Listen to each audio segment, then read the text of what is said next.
Everybody, welcome to a snowy drive through to Queenstown for this full council meeting today, which is being recorded and live streamed. So welcome councillors, chief executive, staff and members of the public and the media. So welcome, and to those who are joining online, thanks for joining.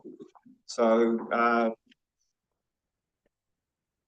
going to move to the first item, just for apologies. We haven't received any apologies, but I will now ask if any elected members have got a leave of absence that they would like to be recorded. I'm going to start and go around the table. So I'll start with Councillor Copeland. Your Worship, July 16th to July 23rd. Okay, Councillor King. July 6th to July 17th.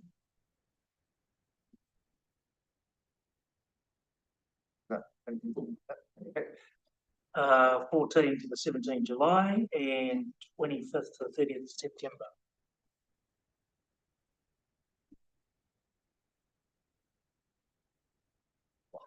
August 21 and October 22-23.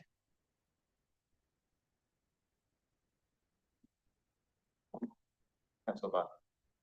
The 8th to the 13th of July.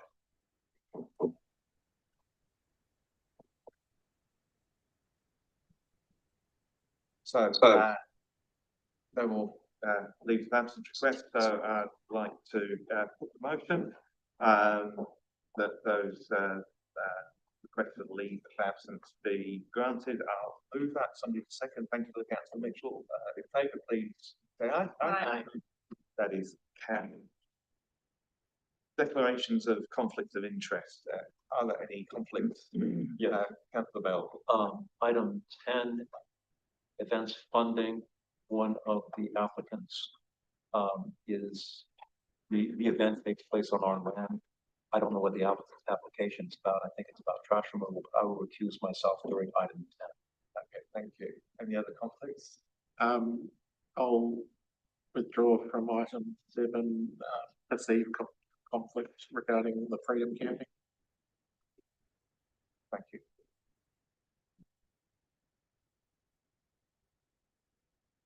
Those declarations are noted.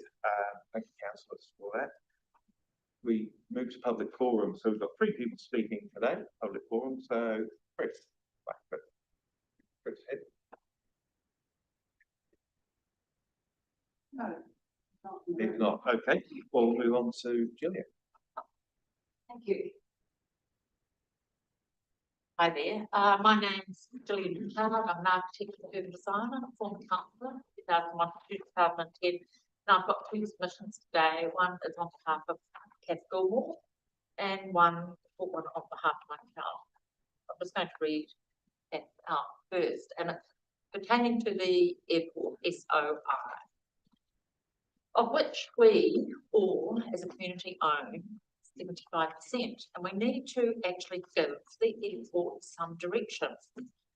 So, from Kath, kia ora, councillors, as you consider QAC's statement of expectations, on behalf of We Love Wakatipu and Protect Queenstown, I ask you to ensure that you fully analyse and mitigate the impacts on Queenstown Airport and community. Now that you have agreed that Wanaka remain a boutique airport, i.e., where is growth going to go? Because you have effectively killed the 2018 to 19 dual airport strategy that would have capped Queenstown Airport at 5.1 million passengers a year, the level then determined by QAC to be our airport's upper capacity because of loss of social licence and the runway being bound by river and lake. Under that dual airport strategy, Wanaka's airport was to be developed and to take the 2.1 million overflow from the forecast 7.2 million passengers by 2040. That's only 14 years away. 15 years since I left council, it happens very quickly. I understand from both the CEO and councillor there has been no analysis of downstream impacts on Queenstown, nor how to mitigate or prevent them. And currently there is no plan. It's in your hands to change this, so please do so. Because neither of the factors behind QAC's stated upper limit for Queenstown Airport have changed, nor has our community's opposition to the multiple negative downstream effects of over-tourism. More than 90% of respondents opposed QAC's 2019 attempt to expand the Queenstown Airport's noise boundaries to allow more than 3.2 million passengers a year. This SOE recommends to not seek expansion before 2032. That's now only 6 years away. And yet they're proposing to expand the airport facility. For what is behind that intent? They will expand the noise boundaries and will be in such financial sort of stop by then, because they'll have expanded the airport. They'll need to expand the boundaries. And it's just like, what will that effect be? It'll be horrific. Just noise and noise and noise and traffic and traffic and traffic. QAC's current $350 million development plan is predicated on that expansion going ahead regardless of community opposition. And then what? What happens when the previously stated 5.1 million upper limit is reached? Are we just expected to suck it up? At what community, environmental, infrastructural and personal costs? There's no commitment to even consider such issues in this SOE. QAC is normally a council-controlled trading organisation, but remember when they sold 24.9% of our airport to Auckland International Airport without council commissional knowledge. We know their commercial imperatives can insert their mandated responsibilities to council. But you mandate them to make money and give a dividend. Well, you need to change that. You know, do we serve the airport, or does the airport serve the community? So I asked you councillors to take this particular bull by its horns and undertake an independent strategic review of the future of air transport in our district, particularly the impacts of your Wanaka Airport decision on our Queenstown community and how these can be mitigated, controlled or prevented. It must include timely, meaningful community consultation. I'm going to ask you to. Yes. Oh, well, I'm only going to take 1 minute with mine. Okay, So I'm also concerned that the SOE as written seriously dilutes QAC's off-stated commitment to not allow flights before 7 a.m. They emphasise their operating hours are 6 a.m. to 10 p.m, a curfew strictly enforced by QAC, and then add that QAC has determined to constrain any departures of arrivals between 6 or 7. But what does that mean? Anyway, they also confirmed the parallel taxiway bill by 2027. It's instructive that their PR mentioned all the positives, but for the fact they can thus cram in more planes around one every 4 minutes. More congestion, more noise, more locals complications, completely stopped by the roar of aircraft within soon to be expanded air noise boundaries. In conclusion, please show Queenstown community the same respect you have shown Wanaka by listening to our opposition to continued unbridled flight and tourism growth. The regenerative tourism plan that council and community recently agreed clearly opposes the mass tourism that the current government is pushing on us. You are our community. Please ensure QAC fully commits to not having flights before 7 a.m. and that the impacts of your decision to air Wanaka demand do not result in Queenstown community concerns being totally drowned out. Okay, now just my short submission. It's an easily solved problem. Tell Queenstown Airport how many visitor numbers we want and cap it. And then they will do their growth accordingly. People cap it at 4 million. I think that would actually be quite reasonable. And then they have to work backwards from that. They've got huge financial commitments coming up. There's that giant expansion. They've got to pay porters an unknown amount of money. And we are going to be then liable for that debt. Do we need to increase the debt? I don't think we do. So we can just say enough. This is what we think the community wants, 4 million, and work with that. Thank you. Thank you very much. Thank you. Thank you. Yeah. I will rebound on Gilles' presentation just to remind everybody that 90+% of our local emissions are coming from the airport. And there is no technical solution to solve that today. The only thing we can do is to reduce the amount of flights coming to Queenstown. Also, with the coming El Nino, I think that within a year, everybody will understand what the situation is. So we'll talk about it again in 1 year. I'm not going to talk about El Nino today, though. Instead, I'm going to focus on our local winter pollution problem. I will start this presentation on the other side of the world, in the UK, where one of the power plants, Drax, used to burn coal and was UK's largest greenhouse gas emitter. But in order to do a bit of greenwashing while raking in billions of pounds in public subsidies, they transitioned to burning wood. Today, they only burn wood, and Drax is still the largest emitter in the UK. But it also destroys old growth forests to be fed millions of trees every year, and it generates even more toxic air pollution burning wood than it did burning coal. Back to New Zealand, we seem to think that burning trees for heat is normal and benign, but it isn't. Burning trees for heat belongs to the Dark Ages. Not only does it burn in a matter of minutes wood that took decades to store some carbon out of the atmosphere, but it is also the common form of combustion that creates the most air pollution. With toxic gases and soot, a component of fine particulate air pollution with a warming impact up to 1,500 times higher than CO2.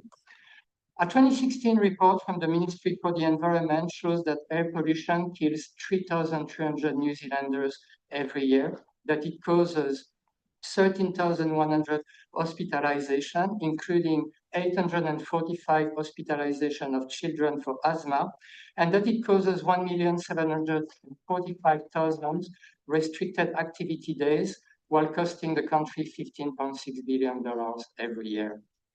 About a third of these health impacts are caused by burning wood. The rest is caused, of course, by burning fossil fuels. But to understand how toxic the air pollution from log burners is, we need to consider that all these health problems are caused by only a few months of burning wood throughout winter, and that not all regions are burning as much wood as we do. The air in Wanaka in winter is filthy. QLDC must do more to clean our air. You must work with the ORC to monitor air quality better and to enforce strict air quality standards. If you know children with asthma or have friends or relatives with lung cancers, and you probably do, as 1 New Zealander out of 5 suffers from a lung disease, you should think of them every time you smell a log burner.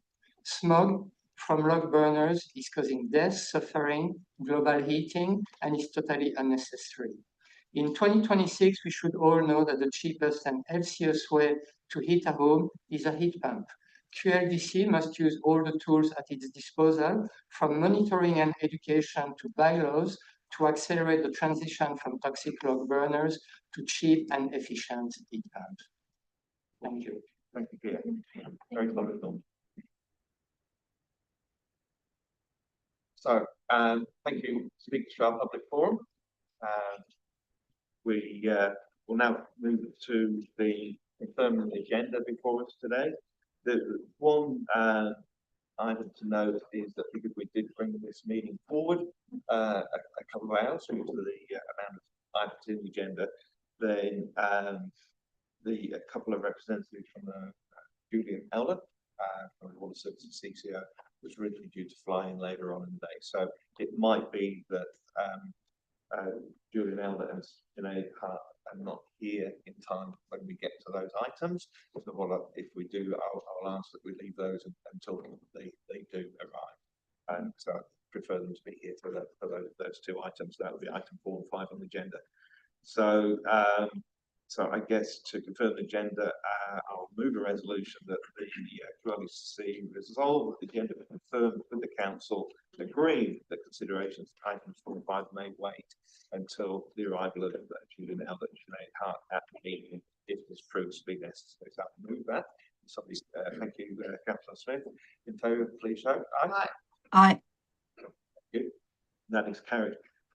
Confirmation of the minutes. We've had one correction advised from the minutes that in response to public feedback that the name of the speaker in public forum was Kirsten Stalker, not Grant Stalker, as was put in the minutes. So Kristen, not Kirsten, Kristen. Thank you. So that has been advised, and I think Councillor Copeland, you advised of amendment as to how the vote was recorded. and for the last minutes on item 1, that you were recorded as voting against the motion, but you actually voted in favour of it. So I think that has been taken on board. I just had another name for one of the speakers on the first item of the public forum. I think Chloe was Chloe Wick, not Mint. It's the Mint Trust. Yeah. I might have known Chloe, but I think it was her name. Okay. I confirm that they are Mint Trust. So there's been a little bit. Yeah. I call it Wick anyway. WIGG. Okay, is there any other comments on the minutes? In which case I will put the motion that the draft minutes of the public part of the ordinary meeting of the Queensland Legislature Council as amended, held on 7th of May 2026, be confirmed as a true and correct record. Thank you, Councillor Mitchell. For seconding, in favour? Yeah. Okay. So we now move to item 1 on the agenda, which is the annual plan adoption. And I'll just call the staff to the table. And, just to frame this and remind councillors that this is almost the end of the process, and for filling our forward budget for the year and our spending plans, that we had a draft that we adopted to go out for consultation. Went out for consultation. We had feedback. We had a couple of days of hearing submissions and then their deliberation. And following that, the staff have acted on the output of that deliberation hearing. And I'll let you speak to what's before us now. Thank you, Your Worship. Well, we're delighted to be here today. I was just reflecting that this is probably my 17th annual plan, and I don't actually think there has been one that has so well demonstrated the democratic process, really. I actually, we were discussing it this morning, and we want to acknowledge your tenacity and your questions in relation to particularly the rates. And that has in turn been a catalyst for a wholesale rate review, which kicks off next month. And we're all very much looking forward to creating accessible, transparent rating model. And it is well overdue. So we thank you for that. And it's very nice to see that on the back of hearing the voices of the community, you have, through your deliberations, agreed some changes that I'm sure will be hopefully well received, particularly from the communities of Luggett and Tawera, and you can see those schedule of changes on page 27. I'm going to hand over to my colleague now, we obviously don't have budget for real chocolate fish, but we'd like to award a virtual chocolate fish. Yeah, just wanted to acknowledge Gavin spotted a minor error for us. So what I'm proposing is that we would give the delegation to the CE to make a minor amendment, which is as the lawyers are calling it, a systematic typographical error, minor error. And so we're just going to change a little bit of wording on the rating tables where it says, currently it says cents in the dollar. It should say dollar per capital value. So we're just going to make that small change. What page is that on? It'll be quite a lot of pages. Okay. Yeah. Yeah. Yeah. Basically, anytime there's a mention of cents in the dollar, it'll be changed to dollar per capita. So it follows through the rates resolution and it follows the way through the annual plan document itself. So, thank you, Kevin. And I understand it's been that way for the last 20 years. So. Thanks, good thing to take time. So we haven't answered any questions. Okay. Thank you. I've got two questions, and I'll be brief. One is that item resolution 2 just says reduce the proposed sewerage rates for Hawea and Luggett. Is that the correct terminology, or should we be saying wastewater and water rates? Because it's more than just sewerage, isn't it? The fixed sewerage rate, that's what it's called. Is the terminology. It is a sewerage rate, but is it water as well? Like, is it just sewerage or is it water as well? That's been amended. It's sewerage. That's only sewerage. Yeah. Okay, I'm just checking that.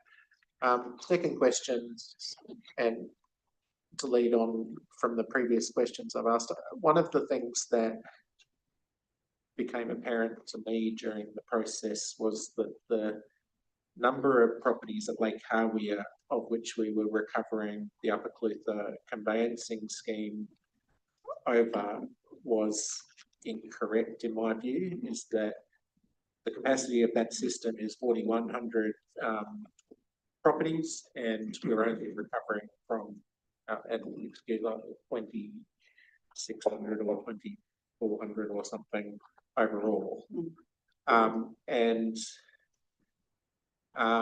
I suppose just confirmation that while we've made an adjustment here, which is helpful to the community at this point in time, moving forward, can you just explain how that will be resolved? Yeah, Deputy Mayor, great to acknowledge that. And as I said earlier, we are going to undertake a wholesale rates review that will be over the course of 4 highly detailed workshops with a specialist coming in to support that work. And that is exactly, bring that question. Those are exactly the issues we need to be, that need to be resolved through that work, and to give the community, I guess, confidence that what we are doing is defendable, and that's exactly the nature of that work. So just one supplementary that you referred to rating review. That's finance development contribution, also finance review. It's not just rating. It all flows all the way through. So you first of all are Finance. determining through the first step, you'll be determining who should pay, and then we go into what method should they pay. So which type of it's what kind of system. So yes, right way through. Can I have a follow on from that? But because the water is going to be separated into the water services organisation, does that wholesale rates review also kind of lend itself to the price path? So things that we might find within the wholesale review about Luggett, things in Luggett and Hawea, how is that going to cross over into our price path with how we rate for water? So going forward, rating for water will be determined by the Water Services CCO, and they will, through the regulator, need to file a price path, which we are planning to work jointly with the first one. The board will obviously propose and work through some scenarios, different options, and bring those to council to say, to have that joint discussion. And I think what some assurance with that is that seconded into the Water CCO is one of our senior finance staff, Paddy, and so there will be there'll be real synergy there, and you can be certain that certainly the team behind the Water Services CCO have been highly engaged in understanding these matters. So the 4 workshops where we're doing for the wholesale rate won't include water. No, that will become their work, which we are going to be a part of to some degree for the next year. Okay, and then I just have one more. On I didn't write the page down. Apologies, that's done with me. Under the Wanaka Upper Clutha Community Board Priorities one, there's the Lower Howick Street development. It's number 18 on whatever page that was, but it's Lower Howick Street redevelopment, and it's got $500,000 in capex. But should it be capex and should it be opex? Because are we planning or are we doing? That's just something that Simon Telfair picked up. Because it does say in attachment B to start concept planning, so just doesn't really suit capex. So capital can include like detailed design. Okay, So, at this point, we believe that it can be capitalised. right, because we're investing bigger. Okay, cool. It's a good question. Thank you, councillor. Thanks, Mr. Mayor. The report is marvellous, very well put together, thank you, and probably help Councillor Bartlett identify that long-standing issue. Although he's known for his attention to detail, so thank you for that. And thank you for listening to the community and through us what the council have tried to communicate. We may have a conversation later, I'm not sure, but can you remind us, Catherine, about so we're looking at keeping the rates increased below 10%. Thanks for that. And the other work that staff did to get it down from where it was projected to go. And then one of the mechanisms used to do that is to marginally reduce the amount of depreciation being funded going forward. And you've included that in there, which is great, saying what it is. Can you remind us how that compares to other local authorities in dealing with similar situations? If you can. You did quite well Okay. I haven't, I haven't gone by council to kind of look at the comparison. But as a sector, we have continually been under rating for funding of depreciation, and certainly it's been a focus from the Office of the Auditor General is to make sure that when they're doing their audits, that they're checking and making sure that we are got a path to getting back to being fully funded. So it is certainly something that they keep an eye on. Yeah. Thank you. Hopefully just one follow-up. So that pathway is still there, it's just that trajectory is reduced slightly. Yeah, so we've got a financial strategy, and in there we did have a gradual increase to get to 87%. So yeah, we're just 2% slightly behind where we want to be, but you know, we can still get there by the end of that 10-year period. Thank you very much. Councillor Rock. I'm just going to follow up on that. My question's same but different. Because so with regards to it's actually 67% the goal, I think. No, but it's easily confused. But what's the industry standard, or what should, and I know you don't know what the other councils are at, but what should we be at? Like, should we be at 100% depreciation? Is that like the ideal place to be? Yes, but for transport, we wouldn't want to be at 100%. Okay. That's not all funded by us. So okay. yeah. So the goal is not to. It's only 49% is the goal for transport, but everything else, the goal is actually 100%. And our 10-year goal is only to get to 67%. Yeah. Okay. That's not a particularly lofty goal.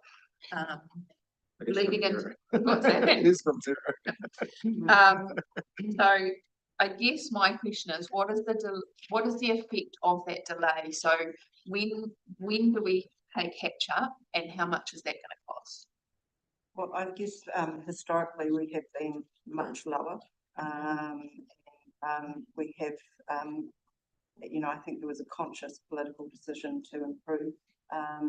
But councils traditionally, this is a bit of a sweet spot because depreciation is a lever you can pull in the event that you have other pressures coming to bear, and that's what we're doing on a relatively small scale on this occasion in order to, you know, make the rates more affordable, which is the goal that you've sought.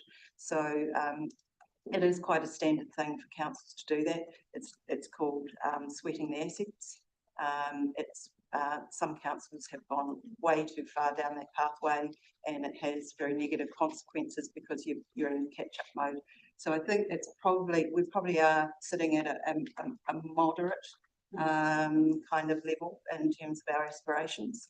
And this is something that we could actually do a bit more of a deep dive on for you, because I think next time we want to have a conversation about depreciation, I think we'd all like to understand the implications a lot better in the longer term. The only other thing I'd add is on that table on page 28, you'll see that where we are low in funded of depreciation is actually for the 3 waters. Yep. So we're going to retain waste management, and parks and reserves were 100% already.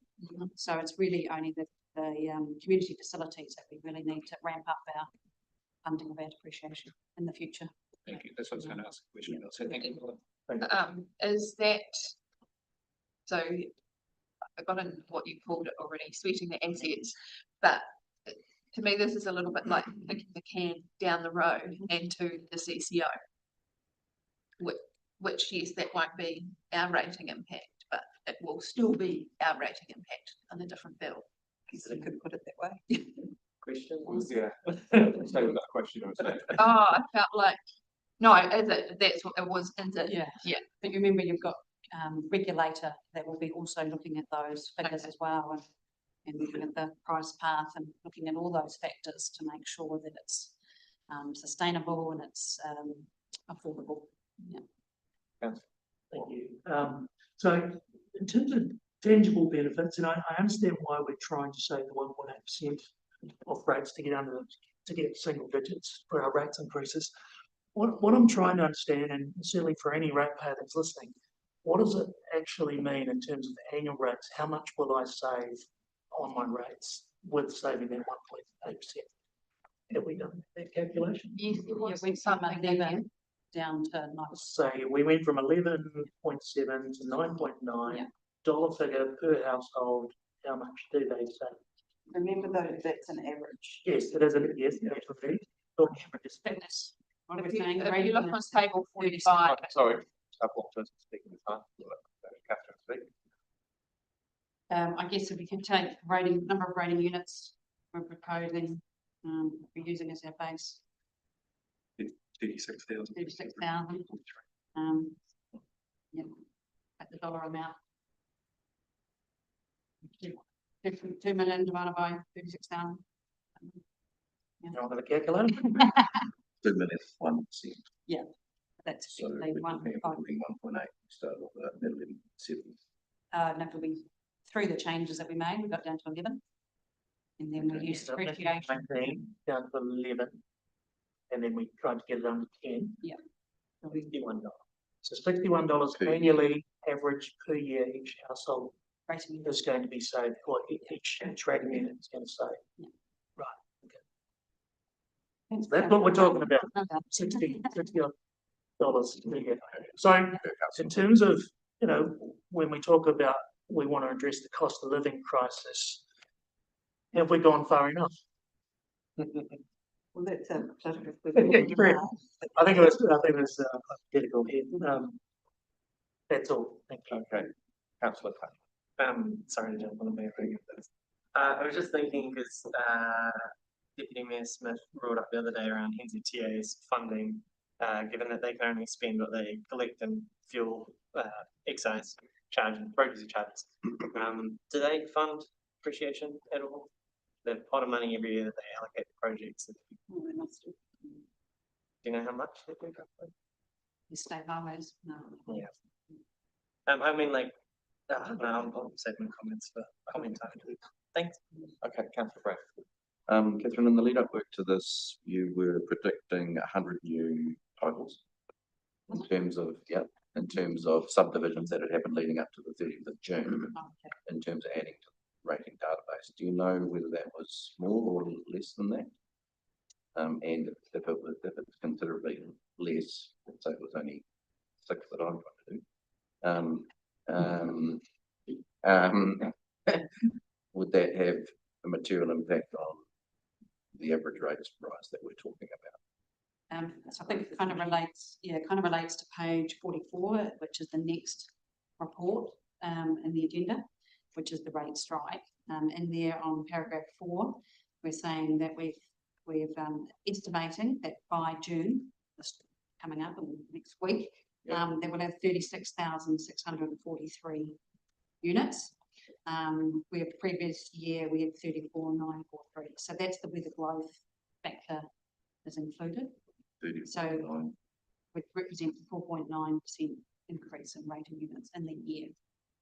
So you're actually above what was predicted then, so more than 100 titles Yeah. issued this year. Yeah. But it does come down to the growth assumption that we made. which is a wholesale growth assumption. And where's that sitting at 3.5? Well, in the long-term plan, we would have made an assumption of 3.5. Which is year in, year out, you know, we can demonstrate that that is the growth that we are seeing. So it's I'm trying to understand whether we hit that estimation or whether we're over or under significantly. Yeah, and this is what we think we might get to. Right. Yeah. Right, so these numbers. Councillor Bartlett. Wait, just a quick one.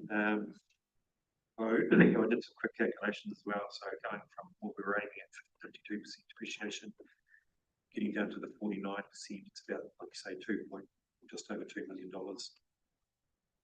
That money, though, if it was collected, would effectively go straight off our debt, and now wouldn't it? It would be applied to our debt levels. Is that correct?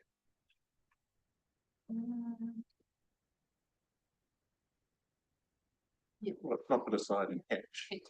Yeah, that's it. So that would be, what I'm thinking, that we did fund that depreciation by collecting it. We'd be reducing our debt, which is obviously something else that concerns a lot of people what our debt levels are. But it also then, can you confirm that it then also gives us, and the reason for collecting is that it gives us the debt headroom in the future when we need to replace those assets that we've depreciated. It gives us the ability to use the debt that we paid down to then replace those assets. Is that correct? Yeah. That's the reason for collecting it in the first place. Yeah, I guess the headroom that we do have now, there's plenty of headroom at the moment. We're sitting at 242%, so we do have headroom between that and the 280. and remember our debt is at a very low interest rate, and so it's quite a minimal impact. $2 million of debt has quite a minimal impact on rates. What is our interest rate roughly? I think it's about 3.6 at the moment. Yeah. So much cheaper for us to borrow than household. Scotland, the depreciation rates that we use, are they just standard IRB tax rate? So based on useful life of the asset, but they tend to mirror the IRD rates, but yeah, some of our assets are very long-term assets.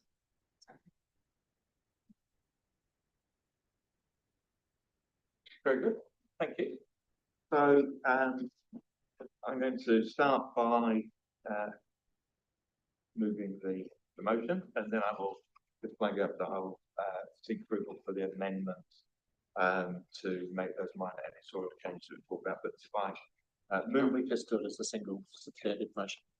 Well, we can do. So if we add item 11 on this proposed motion, that we authorise the chief executive to make minor editorial changes during the final policy text of the annual plan. So I will move that as the substantive motion. Seconded, thank you, Councillor Bell. Discussion, councillors. Okay, well, let me work around and I'll keep an eye on the screen. We'll start with Councillor Smith. Thank you. I suppose there's a couple of things. One is that we absolutely need to continue to ensure that growth pays for growth, and we haven't entirely done that here, but we've mitigated some of the impacts on our community, and I'm really grateful for that. Just speaking to the depreciation thing, and I've actually just sent a quick message. NZTA do not depreciate assets, just so we know. So there's a number of interesting world we live in. I just want to comment a couple of things on depreciation. Depreciation at the level that we, works with a static population and a whole bunch of non-variables. A linear depreciation thing. You sort of depreciate enough so you can replace like with like at the end of the cycle, at the end of the life of the asset. That is absolutely not the world that we live in. That none of the assets that we replace are like with like. They're always upgraded to the modern earthquake standards. They're upgrading significantly because of growth. We didn't depreciate Project Shotover, you know, the oxidation ponds previously, but we've replaced them with a modern facility that provides for the future. We didn't depreciate Hawaii's wastewater system previously, but we're undertaking a project to connect it to Project Pure at the moment to provide for growth.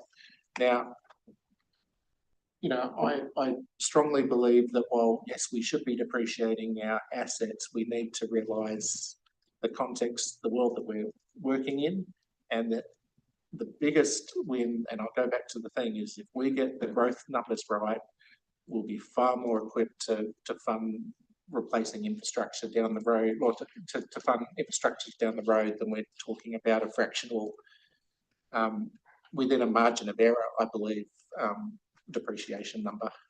So, you know, while yeah, we've got to head in that direction, I just don't think we're talking about a quantifiable number here. And equally, we talked about community facilities and stuff. We don't fund community facilities 100%.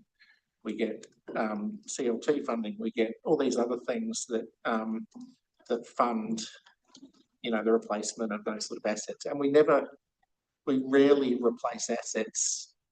You know, we can't just turn Project Shotover off and replace it with something else. We do something else. We upgrade it. We renovate it. We expand it, but we don't wholesale replace those sort of assets very often. So I'll just leave it at that. Thank you.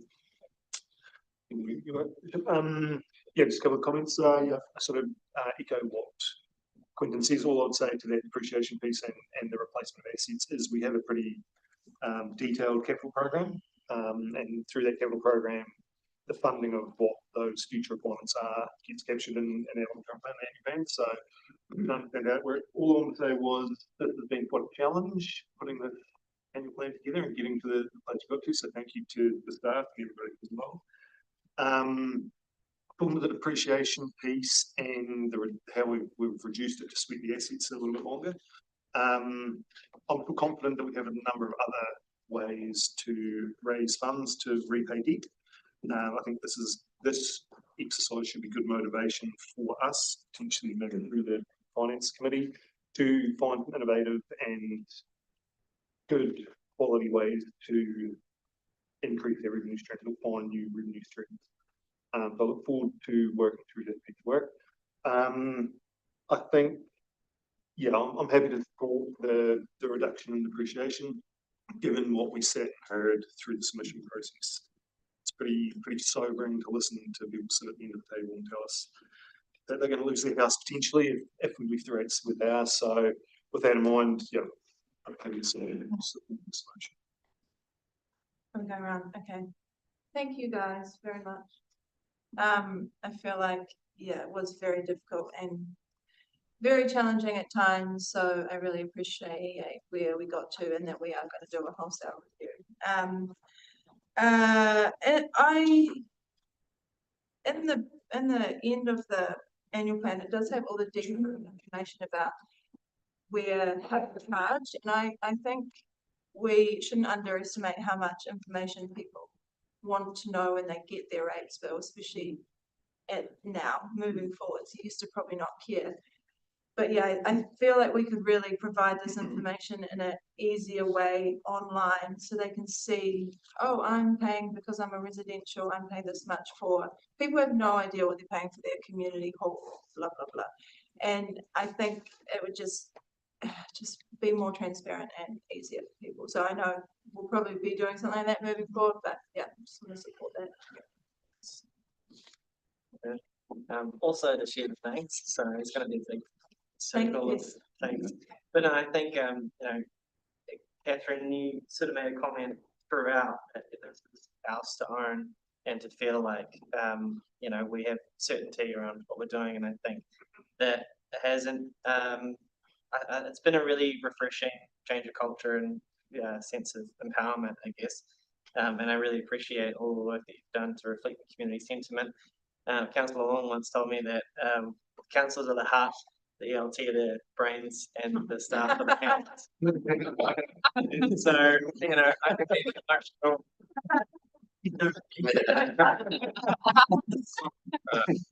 They might want credit, but I guess the point is I can be the emotional, rational one that's going to tell how things feel and can figure out how to way to reflect it. And I think this was a great process where the community got in behind it. They really participated hugely, and then ultimately we were able to address the concerns in a way that was sensible and also took a measured approach. So thanks for all the effort to reflect that and continue on that thread. Much appreciated.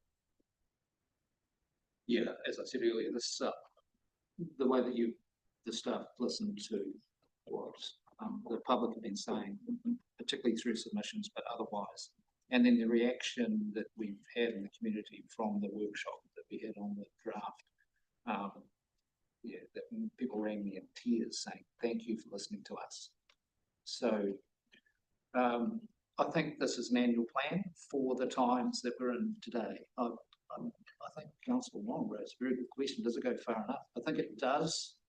Where we're at the moment with the time available, with everything else that's being thrown at us by central government at the moment, everyone is doing the best they can in a very fraught context to meet the needs of our community. So I think this annual plan does that as well as it can, and in many ways better than has happened before. So that's great. I think, as others are suggesting here, there are, as several political parties are saying, there will be new funding mechanisms available to us, or they're suggesting they will.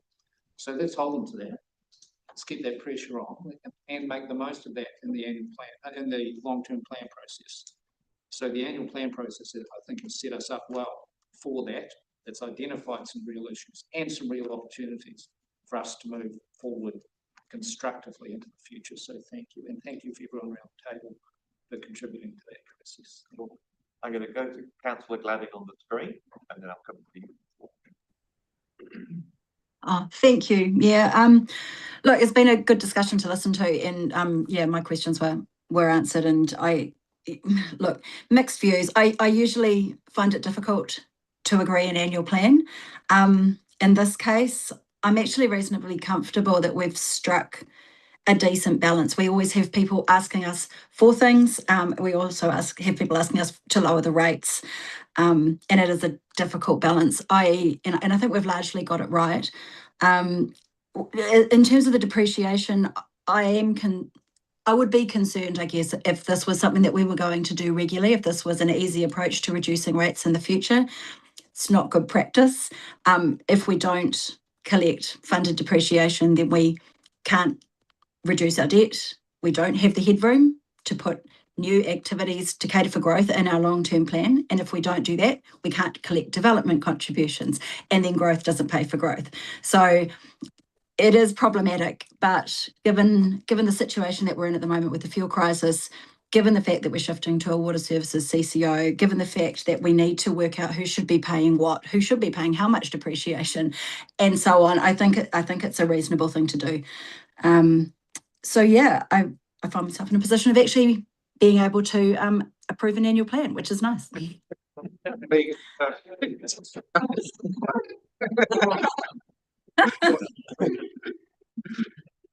the first time I've seen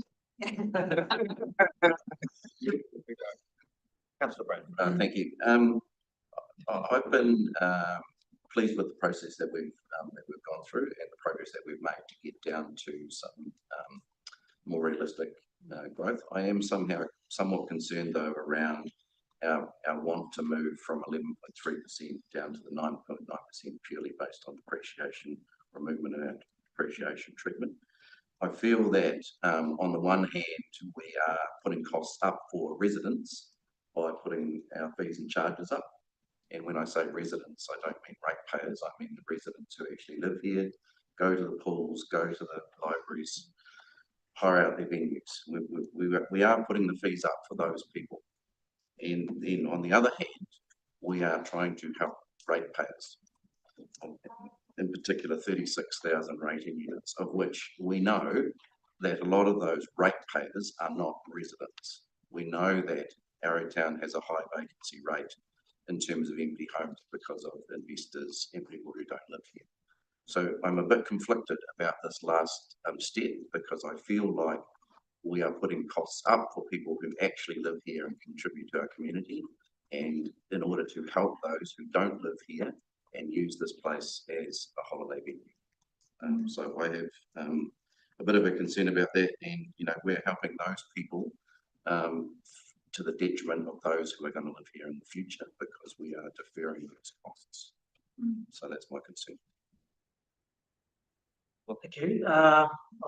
Look, I've made a point of saying that I'm not comfortable with reducing our funding of depreciation. I think it's a very unsophisticated tool and mechanism for reducing our rates overall. And I asked the question on what the actual dollar figure is saving per rateable unit, because I wanted to make the point that it's $66 per annum, and it's half a year of coffee is what we're reducing it by, and funding it through or saving it through depreciation, as I said, is to me, I feel very uncomfortable, and we should be looking at other avenues for savings.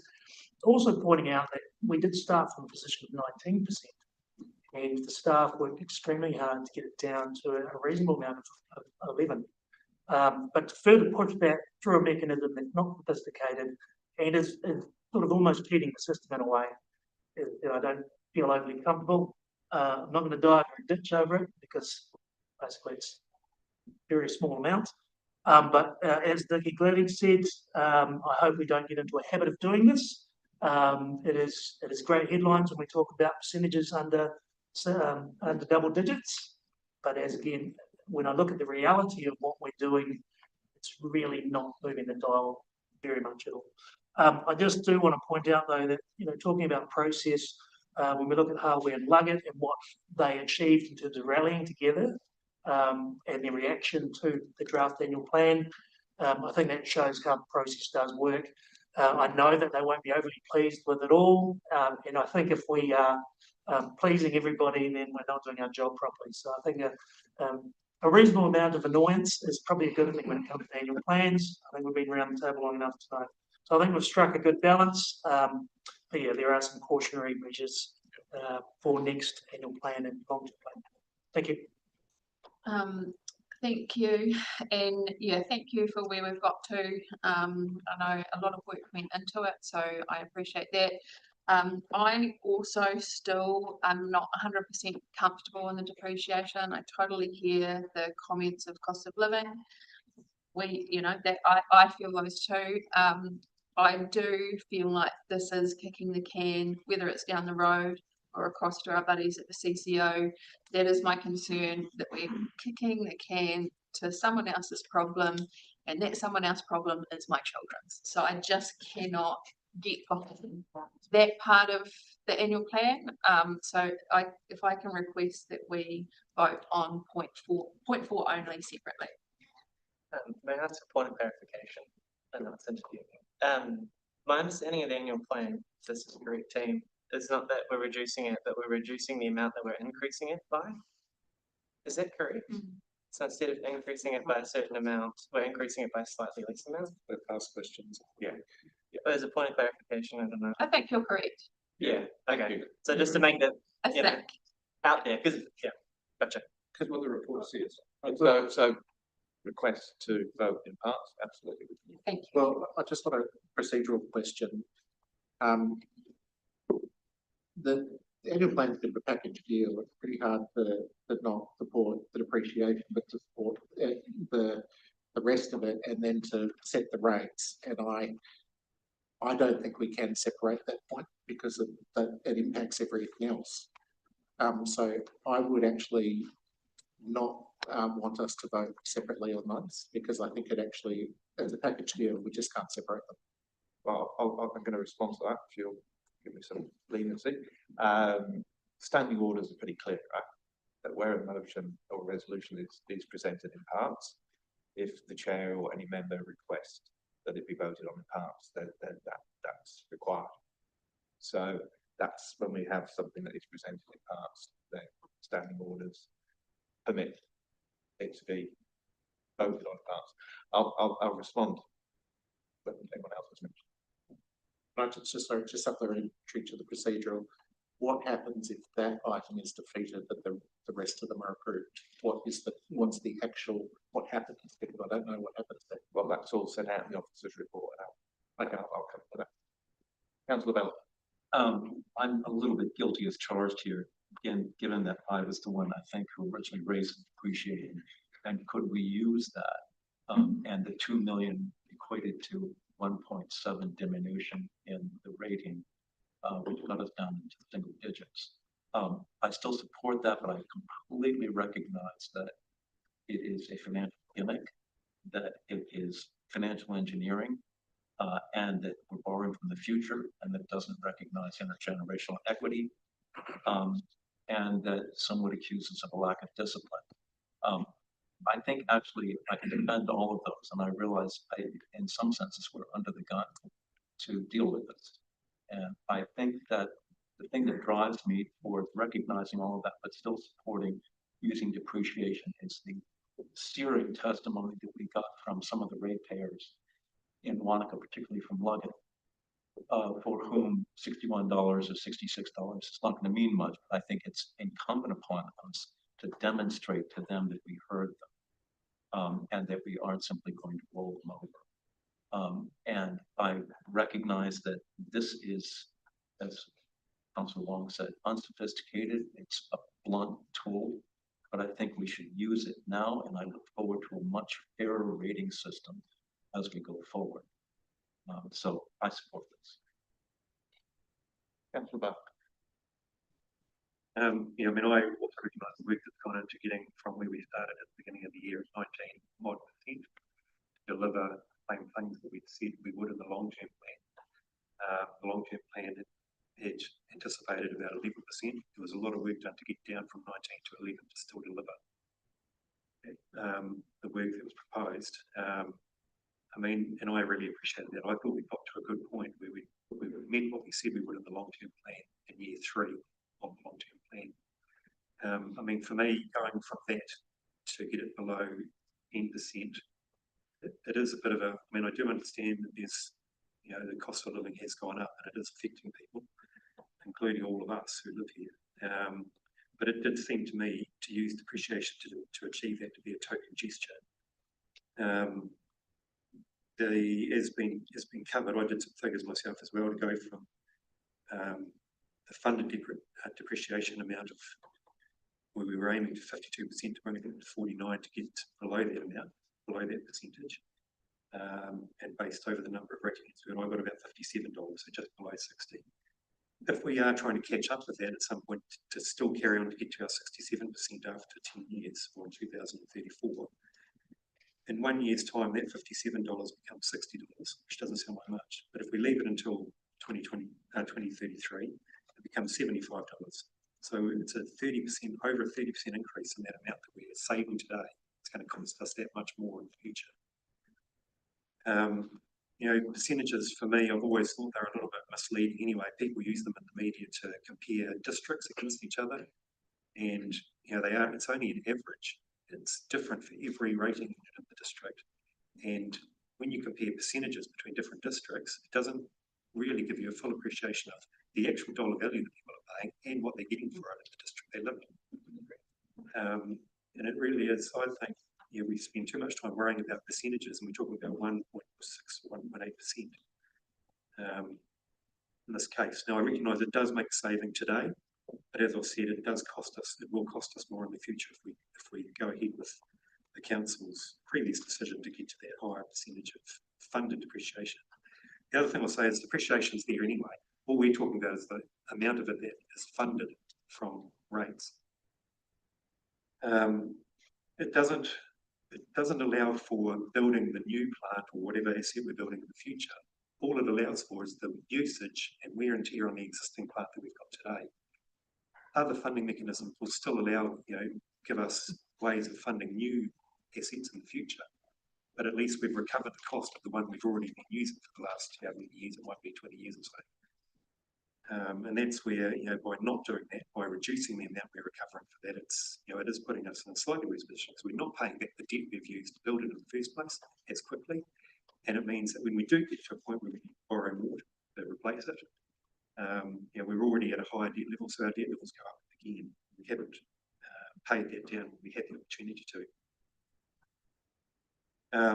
The difference that we're talking about, that $57 to $60 over a year, over this coming year, really, it does obviously have an effect, but it's fairly minor over a year.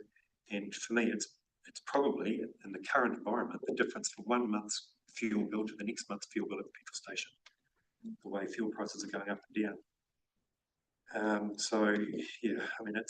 It's hard to know.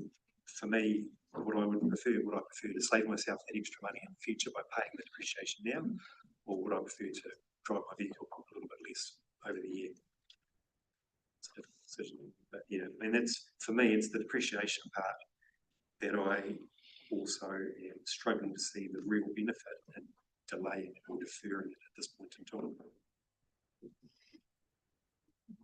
Thank you. Okay, well, I'll say a few words. I appreciate. We've been through a process, right? And that, not always easy. And not everyone, is going to land at the same view. I guess from where we went with the draft to and the workshops prior to the draft, and what we heard at the hearings, and then with our deliberations, we came to a position that staff have responded to. And I agree, maybe the depreciation is a rough tool to use, and it's not sustainable in the future.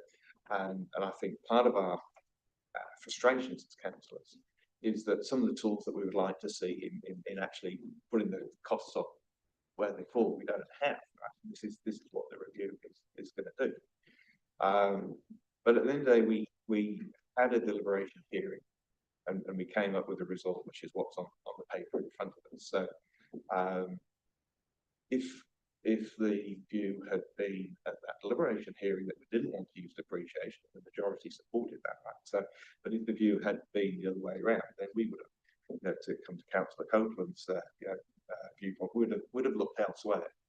And we didn't go there because we reached a position where we had an outcome that staff have acted on. So I absolutely hear the concerns, and I think from a process-wise process position to have a deliberation hearing which has given a direction to staff, which is now before us, to relitigate that and to try and change, I think, be incredibly challenging process-wise and not helpful to the organisation. I totally understand the views that people have had, and I guess the only thing I could say is, it's as a council, there's going to be different views, and if our colleagues don't agree with our views, then the outcome may not be where a person would want to be. So it doesn't change our own views, but we respect as a council work together that we reached a position and staff have taken that forward. And setting the rates is really hard. You see what's happening to Waihaki, and I wouldn't wish that on anyone in this room. They've tried to fund their depreciation and set things out where it is, and they got the death threats they've got. It's horrific for staff and councillors, and it's a real fine line between getting it right one way or another. I think we've landed where we need to be, but if we aren't listening and aren't making the difference that our community expects us to make, then it could be very quickly we move in that direction. And I'm not saying we'd have protests on the streets here, but I mean that's the world we live in is that people are very emotive. And in terms of would I rather pay for tanker gas now or have it in the future, I mean some people don't have those choices. So that would be all I would like to say. So I think to come to Councillor Smith's question, what would happen if we part of the resolution, not all of it, I think we'd be in a very difficult space. I can see the nodding right the way back in the back of the room, and we would end up in that difficult space because of the process we've been through and the position we've landed. I think, and I was talking to C earlier this morning, as we go through the long-term plan process, we probably need to have some decision points, as in decision points along the way, because what we can't do is get in the long-term plan process, and go, oh, well, I'm not sure about that, because I'm just going to put that out there, but I think the council is something we need to think about, because some of the decisions that we will make in that long-term plan will set the path that we go. I think we need to be, as we get more and more down that path, we get more and more information, more and more budgets, we probably need to have some foundational decisions along the way. So that's, sorry to put that work plan in. So yeah, I absolutely hear the concern of councillors. I've also heard the concerns of our community. I think we've got the right balance, and I would love to see everyone support the whole of this resolution. So I will put that to the vote. So we've had the request that item, was it 4? So it's taken separately. So I'm going to put item 4 before you for a show of hands on that. Okay. So all in favour of item 4, please show. Those against? Okay. Do you want your votes recorded? Yes, please. Okay, so voting against is Councillor Brent, Councillor Wong, Councillor White, and Councillor Bartlett. So item 4 is carried. Now put the remaining sections of that amended motion to the vote. Those in favour, please show. Those against? That is carried unanimously. Thank you, councillors. Thank you, Charles. He's waiting for Thanks for your work. So now moving on to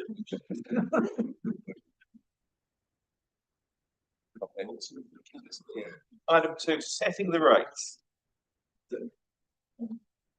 Right, so this is just the procedural part of that paper that we just had. So this is just formalising now those rating tables. And as I talked about in the earlier paper, we've just got that minor amendment giving the delegation to the CE to make those minor changes. But yeah. I'd like to move this and just note that I think the discussion on this has already been had. I don't think there's need for further discussion. Yeah. Sure. Second. Did you want to second it? No, I didn't want to second it. We just received an email from someone and I just wanted to ask one question. Yeah, but you can put a question, sorry. Well, we can if we were allowed questions before someone moved it, which was what we're supposed to allow. If you want. Oh, no. We've moved second. I'm happy to a question. I don't want to undermine that. I just don't see the value of it at this point. So It's not a depreciation question if that helps. There's a funding. Okay, I'm going to, because that's just coming. It's just come in on email. Yep. Okay. So this is to do with non-evacuation corridor access requests. In the attachments that we received, it did say to improve proportionality and public confidence, officers recommended a modest reduction in the global non-evacuation car fee to 18.90, and that doesn't seem to have come across. I know it's very specific, so what page? Yes, sorry, I just need to flick between screens. So we're talking page 106 of the annual plan.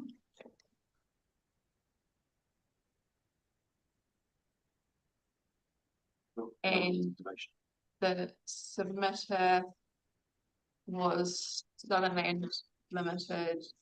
And sorry that it's complicated, just came in, so I'm just passing. So the global non-evacuation car fee to 18.90. Non-excavation. Non-excavation, sorry. Corridor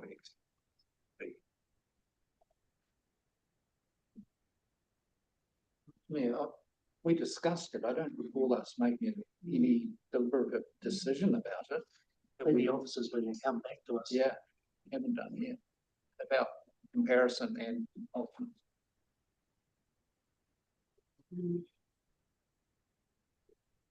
So I think everyone got the email.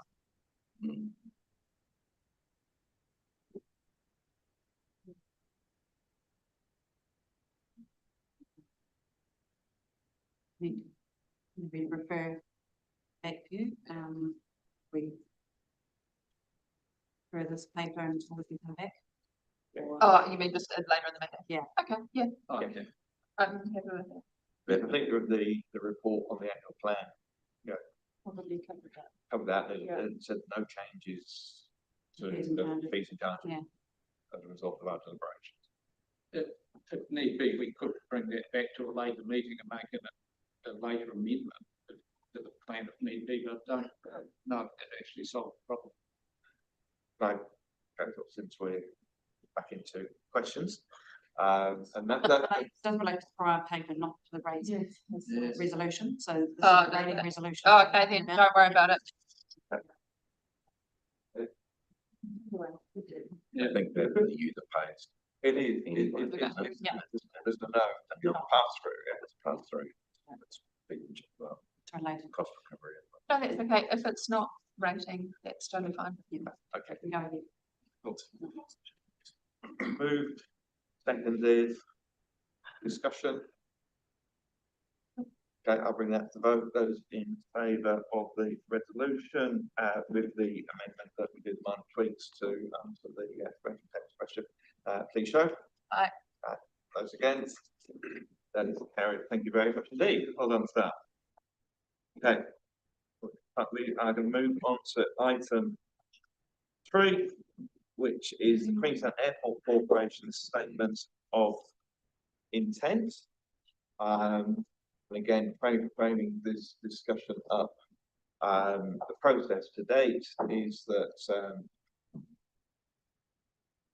councillors have drafted a statement of expectations of what we wish the CCTO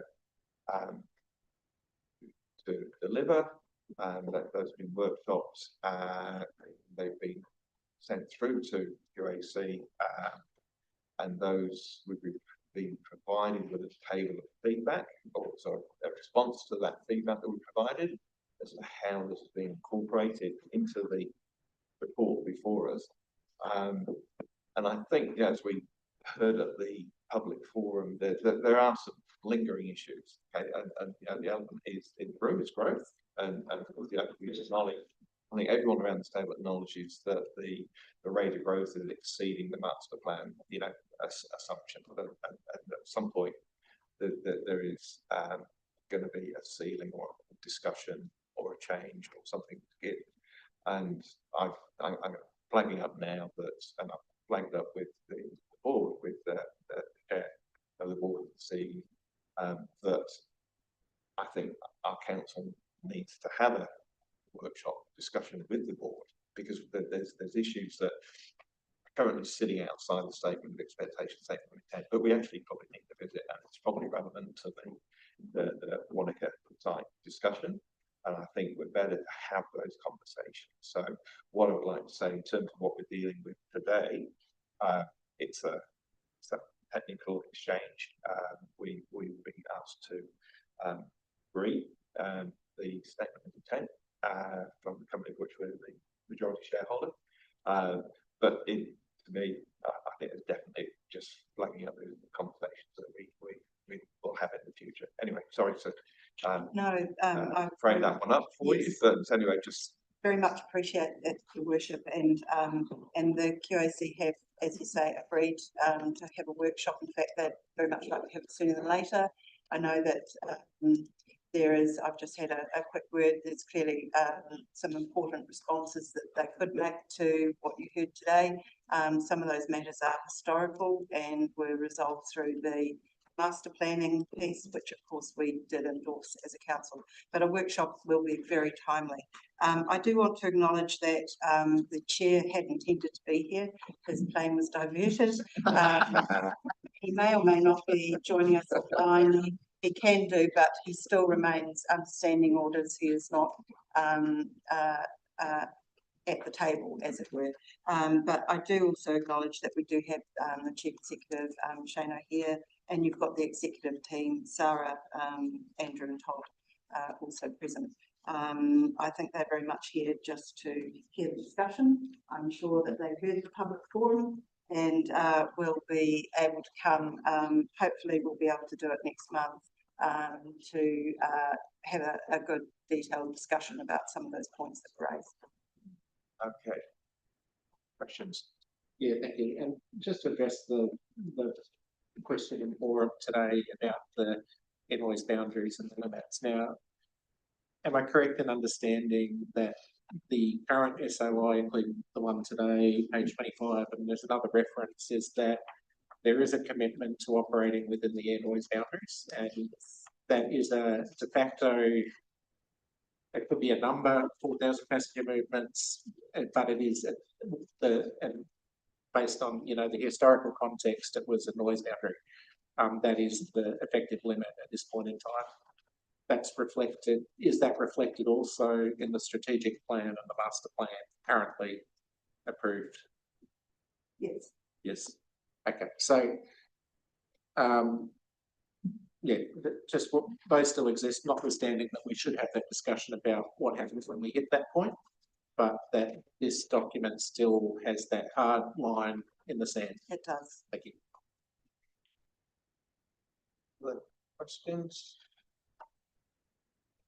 Councillor Gladdy. Thanks for noting the strange wave.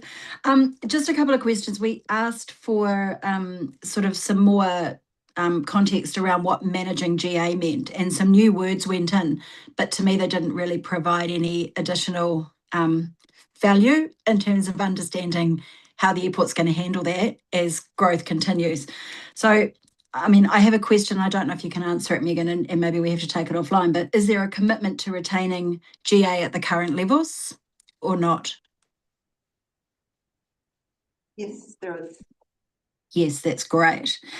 And just in terms of the Northern Land, wanted some more around that, but again, we're still getting, we will have the conversation, but things have moved on significantly and infrastructure is going in the ground.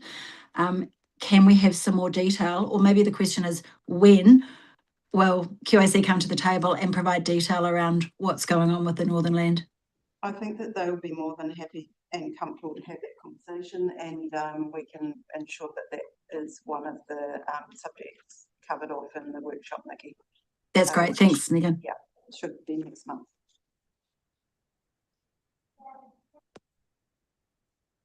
No more questions. Thank you.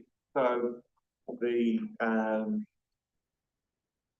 going to put the motion that council knows the report, note that well, you've got it on paper in front of you, and that we agree the statement of intent. So I'm going to put that motion as anybody seconds. Thank you, Councillor Cosman. Discussion. Councillor Tucker. I just want to make a point to commend the sort of culture and attitude of the board at QAC and reinforce that, you know, whilst we're focusing on the marriage license, it's also important to focus on the marriage and the relationship. And I think, you know, like I do nothing but pure intent to collaborate and be forthcoming, and so to reinforce that, that recognise the attitude. And again, your participation here today sort of reflects on the appetite to really be communal when we're moving forward with big scary things. So thank you very much. Councillor Mitchell. Thank you. Just following on from that, we had a delegation from a consortium of local interests in talking in particular about transport issues this week. Some of us were able to be at that, and the Mayor essentially chaired that session. It's very interesting, and the airport was suggested as a key player in the future transport solutions for us. So I'm really looking forward to moving to a more collaborative environment, including proposals for cableways, because they may well be part of the solution. But we first need to understand what the challenges are. We heard some of those articulated at the outset of the meeting today. And there are other views as well, and there are economic drivers, and then the environmental concerns. We need to bring all of that together. I like the approach being taken by QLDC at the moment. I think we all need to work together significantly more openly and collaboratively than has been the case in the past. So thank you for that. Any other comments, questions? Okay, I'm going to go Councillor one. Comment, thank you. I just want to thank the current ELT team. They've done a magnificent job, certainly over COVID and the last 5 years and the last 4 years that I've been sitting here as a councillor. I think you've really changed the landscape of how community views QAC. So I just want to thank you all and appreciate your efforts. Yes. Councillor Glading. Yeah, just a quick one from me. And it goes to the speaker in public forum, what she said as well. Thanks, Gillian. Look, I think it's obvious that the airport and the passenger numbers and the aircraft volumes are growing significantly and significantly faster than we'd anticipated. And we've got some key issues that are obviously upcoming. Where do we put the growth? And it's a question that everyone's asking in the background. And I just feel like we should be addressing it proactively and in a timely way. The last thing that we want is to get to a position where we've invested significant capital, and I think we're looking at more than 350 million, significantly more at this point. We don't want to invest that money and not be able to pay down the debt without expanding the air noise boundaries or pushing into Wanaka more than, without the locals being on board with that. We don't want to lose GA at the last minute because we have to address an issue. So I feel like, these are obvious questions and they're sitting there and they're not being answered. And the last thing we want to do is answer them too late. So it goes to the workshop that, we're talking about, but I'd like to just send the message that please come with the numbers, with how we're going to pay down the debt within the air noise boundaries, at what point the air noise boundaries are going to be breached, given these assumptions. Give us the details so that we can have assurance as the shareholder that we're not taking on too much risk and we're not going to be put in a situation where we may have to lose the airport, sell down shares and or expand the air noise boundaries, which then puts our growth around, Frankton at risk. Anyway, thank you. Yeah, and I think just echoing the comments around the table. We're really looking at the moment with that sweet spot of growth in that our growth is being accommodated by bigger, quieter planes. So that's what's got us through, and I think everyone recognises that. If we had the noise technology and the size of planes that we had 5 years ago, and we're trying to put the numbers through, I think we'd be in a very different position. So currently, it's the improvements in the fleet that are making a difference. That's what's getting us through. The airlines are obviously aware of that. We're seeing them use their bigger, quieter planes into this airport. So that is a good outcome, and there'll be some carbon savings on some of those. But yeah, how long that goes on for, and I think that's the discussion. That's what's 5 years, what's 10 years look like? Because when I met with Shane earlier this week, it was great that this is the only airport in the world that doesn't need to advertise to try and get business. Yeah, so that's really good. Yeah, we've got more, and probably more than we can handle. So and actually, I think that right now the constraints are not the airport; it's actually what happens when you come out of the drive of the airport and everything that follows on from that. But the two are interlinked. So I think strategically, having a robust discussion, understanding each other's aspirations, it's the conversations that we don't have and the ones that we regret. So I'm happy to support this motion and I'll put that to the vote. Those in favour of the resolution, please show. Those against? Almost unanimous, but there we go. Very nice. Thank you very much. That is carried. Thank you. Yeah, right. Now, talking of airplanes that didn't make it here, I think, Julian and, Sinead, currently doing laps somewhere. And we'll be landing somewhere and hopefully hopping online. So we're going to move on to item on the luggage for gambling.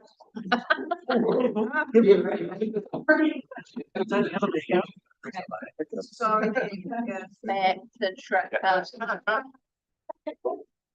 So yeah. So have we got the right staff here for this, or do we need to take it? I actually think they might have, been sent back. So we will need to skip or just move past items 4 and 5, and go on to item 6. So just to be clear, are we not able to resolve those things without them? No, we are able to. They asked for permission basically for them to, so that they can be in later in the agenda. Are they going to attend online? Yeah. Yeah. Is everyone comfortable with that? Yeah. I don't mind any of that. Going right? I'm just texting them. Okay. Afternoon, all. Okay, so if we're just picking pause on items 4 and 5, and we're moving to item 6, which is the passport gambling application for the hotel, do we have the appropriate staff in the room? Not on a plan. Okay,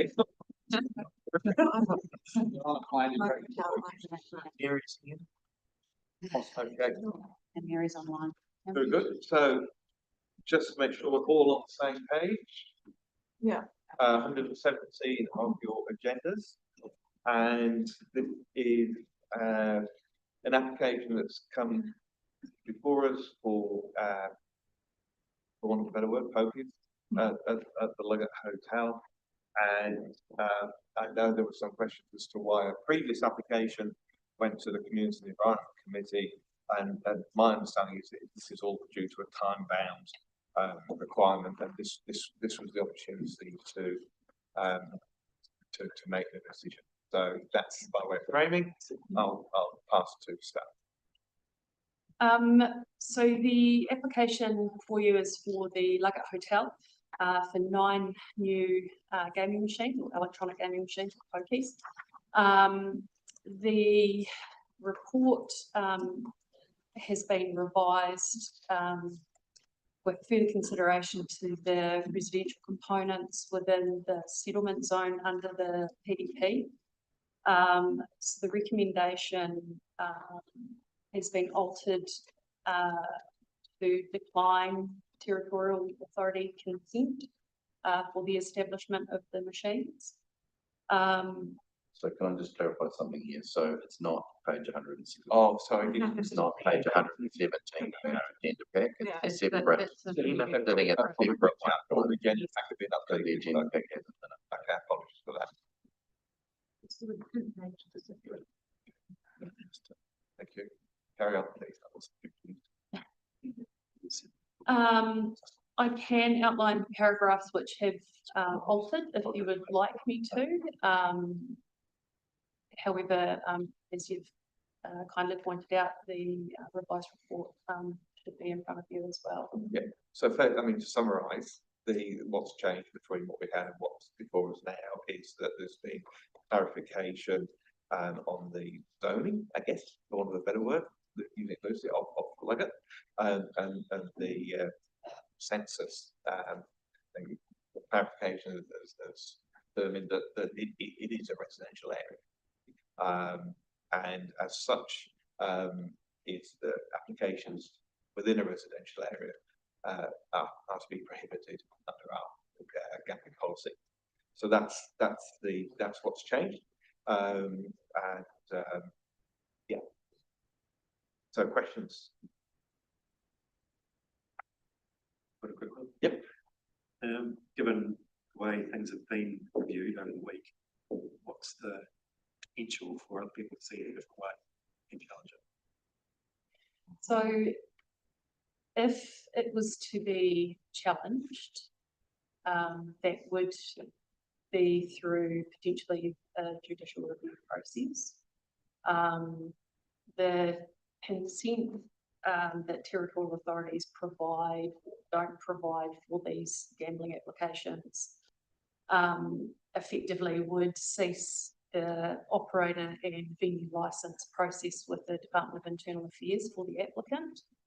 So without the consent, they can't establish the machines effectively. The decline of the consent could be challenged through that process, but litigated further with the DIA. I guess what I'm really question is, are we in a grey area where it could be assessed differently by different people in terms of that residential loan? Or is it very clear that it's residential? I think within the proposed district plan layers and within the definitions within the PDP at section 20, it does have that consideration for residential aspects and how that fits with policy in terms of how that's defined in terms of residential area and how you interpret that into that PDP. If it helps, we do have Mary online. Because it's a legal opinion. I would need to be guided whether we're having a discussion whether we need to exclude the public, or whether Mary is happy to share the basis on which we have the recommendation for us. Mary, is this something you prefer to discuss in public excluded or go straight forward? Yeah, I think public excluded, because I think the reports are out there in public domain. So any questions about the legalities of it, I think should be PX, if that's possible. Thank you. Okay.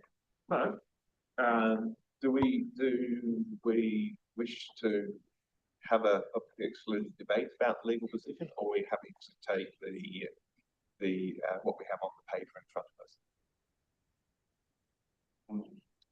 I wouldn't mind. Yeah, an answer. Clarification. Okay, so we'll leave it in the live stream completely because Nikki's online, which we can.